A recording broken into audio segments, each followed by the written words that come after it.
கோலி talk Kollywood news. விஜயை தொடர்ந்து Mahesh பாபுவை இயக்குறாரு AR Murugadoss. தமிழ்ல விஜயகாந்த நாயகனா வச்சு ஏஆர் முருகதாஸ் இயக்குன படம் ரமணா. இதே படத்தை அதுக்கப்புறம் தெலுங்குல சிரஞ்சீவியை வச்சு ஸ்டாலின்ற பேர்ல ரீமேக் செஞ்சாரு.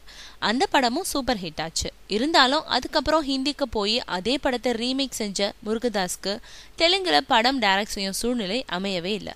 இந்த நிலையில தெலுங்கு சினிமாவோட இப்போதைய மாஸ் ஹீரோக்கள ஒருத்தரான மகேஷ் பாபுவை வச்சு அடுத்து ஒரு ஆக்ஷன் படம் டைரக்ட் செய்யணும்ன்ற ஆசையும் முருகதாஸுக்கு ஏற்பட்டிருக்கான்.